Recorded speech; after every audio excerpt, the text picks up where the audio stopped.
సహవాస దోషం. ఒక పెద్ద చెట్టు మీద 2 రామచిలుకలు గూడు కట్టుకున్నాయి.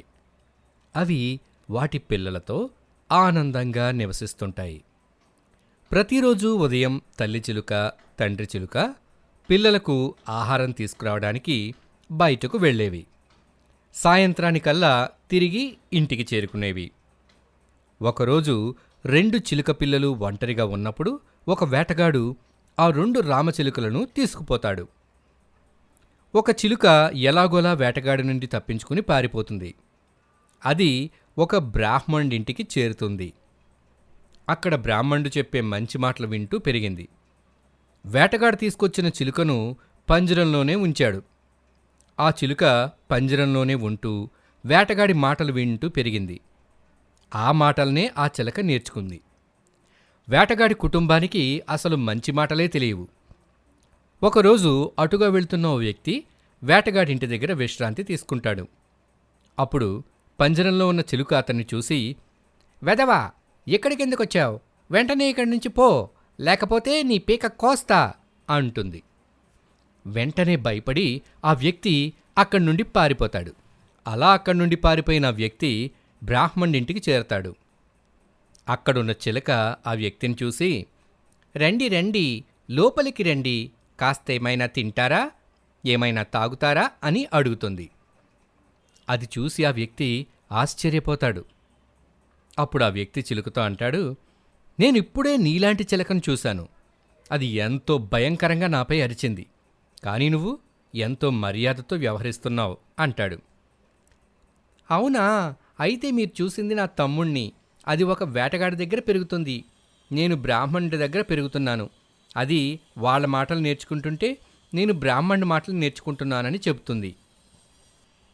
మనం ఎటువంటి వారితో సహవాసం చేస్తున్నామో దానిని బట్టే మన ప్రవర్తన ఉంటుందని ఆ చిలక అంటుంది. మంచివారితో సహవాసం చేస్తే మంచి అలవాట్లు అబ్బుతాయి. నలుగురు మిత్రులు. ఒక ఊరిలో 4 స్నేహితులు ఉన్నారు. వారికి చదువు అంటే అస్సలు ఇష్టం లేదు. ఒకసారి పరీక్ష రోజు ముందు ఫుల్గా పార్టీ చేసుకుని ఎంజాయ్ చేశారు. పరీక్షను ఎగ్గొట్టేందుకు మాస్టర్కు అబద్ధం చెప్పాలని నిర్ణయించుకున్నారు. దాంతో మరుసటి రోజు ఉదయం టీచర్ దగ్గరకు వెళ్ళి ఒక స్టోరీ చెప్పడం మొదలు పెడతారు. ముందు రోజు రాత్రి పెళ్లికి వెళ్ళామని, అక్కడి నుండి ఇంటికి వస్తున్నప్పుడు దారిలో కార్ టైర్ పంచర్ అయిందని, వారి దగ్గర ఎక్స్ట్రా టైర్ లేకపోవడం వల్ల కార్ను ఇంటిదాకా నెట్టుకుంటూ వచ్చామని, ఇలా ఆ 4 స్నేహితులు నోటికొచ్చిన అబద్ధాలన్నీ చెప్తారు. వారు టీచర్తో ఇలా అంటారు, రాత్రంతా కార్ని నెట్టడం వల్ల అలిసిపోయి చదవలేకపోయాం సార్ అని. ఈరోజు మేం పరీక్ష రాయలేమని టీచర్ను రిక్వెస్ట్ చేస్తారు. టీచర్ వారి రిక్వెస్ట్కు సరేనన్నారు. వారంతా ఎంతో సంతోషంగా ఇంటికి వెళ్ళి ఎగ్జామ్కు ప్రిపేర్ అయ్యారు. మరుసటి రోజు ఆ 4 స్టూడెంట్స్ ఎగ్జామ్స్ రాయడానికి వచ్చారు. టీచర్ వాళ్ళందరినీ ఒక్కో క్లాస్ రూమ్లో ఒక్కొక్కరిని కూర్చోమని చెప్తాడు. వారికి క్వశ్చన్ పేపర్ ఇచ్చాడు. అందులో 2 ప్రశ్నలున్నాయి.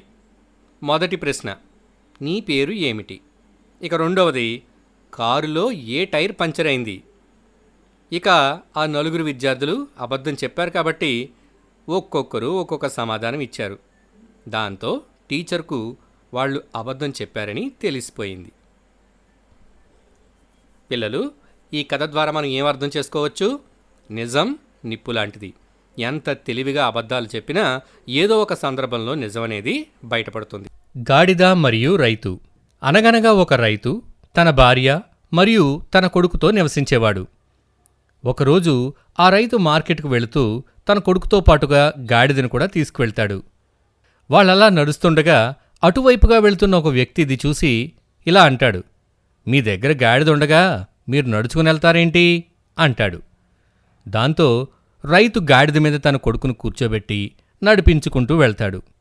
అంతలో మరో గ్రామస్తుడు ఇలా అంటాడు, చూడండి, ఆ అబ్బాయికి ఎంత బద్ధకమో, తన తండ్రి నడుస్తుంటే వాడు ఎంచక్కా గాడిద మీద కూర్చుంటాడంట. అప్పుడు రైతు గాడిద మీద నుంచి కొడుకును దించి ఈ రైతు గాడిద ఎక్కుతాడు. ఆ తరువాత అటుగా వెళ్తున్న ఒక మహిళ ఇది చూసి, సిగ్గు లేకుండా కొడుకును నడిపిస్తూ ఆ వ్యక్తి గాడిద మీద ఊరేగుతున్నాడు అంటుంది. అప్పుడు వారికి ఏం చేయాలో అర్థం కాదు. ఇద్దరూ గాడిద మీద కూర్చుంటారు. ఇది చూసిన మరో వ్యక్తి అంటాడు, మీకు సిగ్గులేదా? పాపం ఆ గాడిదని చూడండి, మీ బరువుని మోయలేకపోతుంది అంటాడు.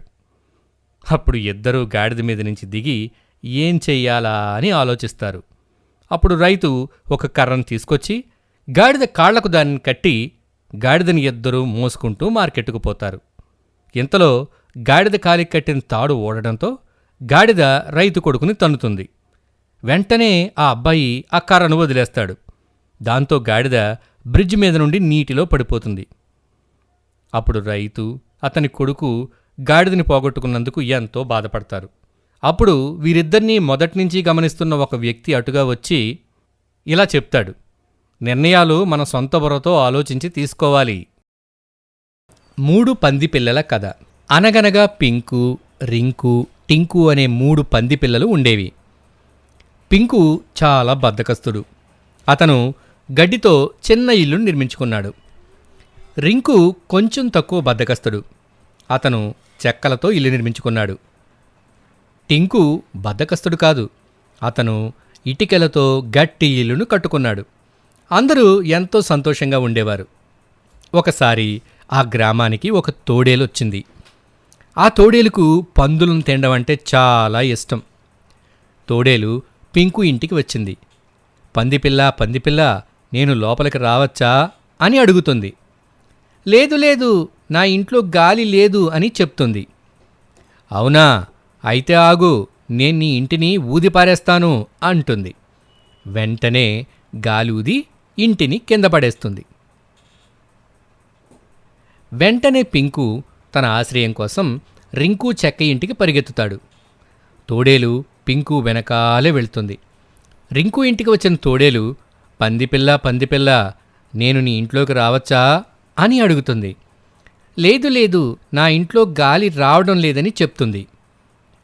అవునా, అయితే ఆగు, నేను నీ ఇంటిని ఊదిపాడేస్తాను అంటుంది. వెంటనే గాలి ఊది ఇంటిని కింద పడేస్తుంది. దీంతో పింకు, రింకు ఆశ్రయం కోసం టింకు ఇటుకల ఇంటికి వెళ్తారు. తోడేలు వారిని అనుసరిస్తుంది. టింకు ఇంటికి వచ్చిన తోడేలు, పందిపిల్ల, పందిపిల్ల, నేను నీ ఇంట్లోకి రావచ్చా అని అడుగుతుంది. లేదు లేదు, నువ్వు రావడానికి ఛాన్సే లేదు అంటుంది. అవునా, ఆగు, అయితే నేను ఒక్క గాలి ఊది నీ ఇంటిని పడేస్తాను అంటుంది. కానీ ఎంత గాలి ఊదినా ఫలితం లేదు. 3 పందులు ఇటుకల ఇంట్లో ఎంతో సురక్షితంగా ఉన్నాయి. దీంతో ఇంటిపైకెక్కిన తోడేలు చిమ్నీలోకి దూకుతుంది. టింకు అంతకు ముందే చిమ్నీ మీద మరిగే నీటిని పెడతాడు. అందులో దూకిన తోడేలు వేడి నీటిలో పడి గిలగిలా కొట్టుకుంటుంది. వెంటనే ఎగిరి ఇంట్లోంచి పారిపోతుంది. గ్రామాన్ని వీడిపోతుంది. దీంతో 3 పందులు ఎంతో హాయిగా జీవిస్తుంటాయి. ఈ కథ నక్క మరియు పక్షి. అనగనగా ఒక నక్క మరియు ఒక పక్షి మంచి స్నేహితులుగా ఉండేవి. ఒకరోజు నక్క పక్షిని భోజనానికి ఇంటికి ఆహ్వానిస్తుంది. పక్షి నక్క ఇంటికి వచ్చేసరికి లంచ్ రెడీగా ఉంటుంది. టేబుల్ మీద 2 ప్లేట్ల నిండా సూపు ఉంటుంది. నక్క వెంటనే సూపును ఎంతో వేగంగా తాగేస్తుంది. కానీ పాపం ఆ పక్షి తన ముక్కు పెద్దగా ఉండడం వలన, ప్లేటు ఫ్లాట్గా ఉండడం వలన సూపును తాగలేకపోతుంది. అప్పుడు నక్క అంటుంది, నువ్వెందుకు సూప్ తాగడం లేదు? నేను చేసిన సూప్ నచ్చలేదా అని అడుగుతుంది. అప్పుడు పక్షి అంటుంది, సూపు బాగుంది, కానీ నాకే ఆకలి లేదు అని చెప్పి ఎంతో కోపంతో ఆ పక్షి అక్కడి నుండి వెళ్ళిపోతుంది. కొన్ని రోజుల తర్వాత ఆ పక్షి నక్కను ఇంటికి భోజనానికి పిలుస్తుంది. నక్క ఇంటికి వచ్చేసరికి డిన్నర్ రెడీగా ఉంటుంది. టేబుల్ మీద 2 జగ్గుల నిండా సూప్ ఉంటుంది. అప్పుడు పక్షి సూపును చకచకా తాగేస్తుంది. పాపం నక్కే ఏమీ తాగదు. అప్పుడు పక్షి అంటుంది, నువ్వెందుకు సూప్ తాగటం లేదు? నా సూప్ నీకు నచ్చలేదా అని అడుగుతుంది.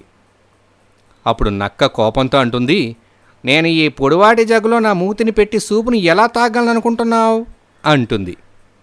అప్పుడు నక్కకు తాను కొన్ని రోజుల ముందు పక్షితో చేసింది గుర్తొస్తుంది. ఇద్దరూ ఒకరికొకరు క్షమాపణలు చెప్పుకుంటూ మళ్ళీ స్నేహితులవుతారు. నీతి: మన తోటి వారిని మనతో పాటు సమానంగా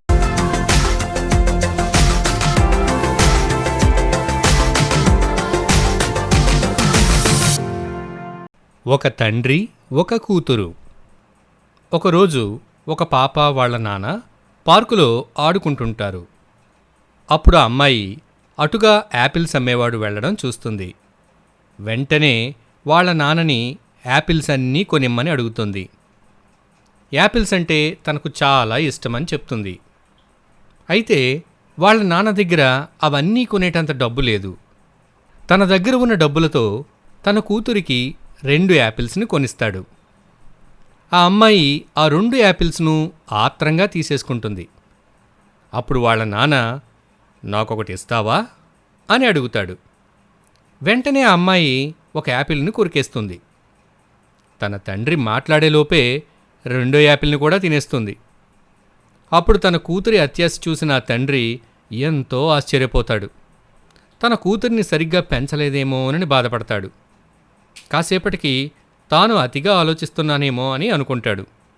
తన కూతురు చాలా చిన్నది, ఇంకా తనకు పక్కవారితో పంచుకోవడం అనేది తెలియదని అనుకుంటాడు. ఇంతలో కొరికిన యాపిల్ను తీసుకుని, నాన్న ఇది తీసుకో, ఈ యాపిల్ చాలా తీయగా టేస్టీగా ఉంది అని చెప్తుంది. అప్పుడు తండ్రి నోటి నుంచి మాట రాదు. నా కూతుర్ని అపార్థం చేసుకున్నానేమిటా అని బాధపడతాడు.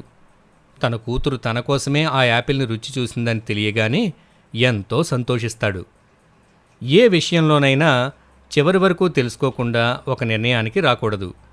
ప్రతి విషయానికి కాస్త సమయాన్ని కేటాయించి ఒక నిర్ణయం తీసుకోవాలి. ఏకలవ్యుని గురుభక్తి. ఏకలవ్యుడు ఒక యువకుడు. అతను అడవిలో నివసిస్తుండేవాడు. ప్రపంచంలోనే ఒక గొప్ప విలుకాడు కావాలన్నది అతని లక్ష్యం. అందుకోసం అతను ద్రోణాచార్యుని గురుకులంలో విలువిద్యను అభ్యసించాలనుకుంటాడు. దీని గురించి ద్రోణాచార్యుణ్ణి అడిగితే తాను తక్కువ కులానికి చెందినవాడు కావడంతో ద్రోణాచార్యుడు నిరాకరిస్తాడు. ద్రోణుడు తిరస్కరించడంతో అతని విగ్రహాన్ని ప్రతిష్ఠించుకొని సొంతంగా విలువిద్యను అభ్యసించడం ప్రారంభిస్తాడు.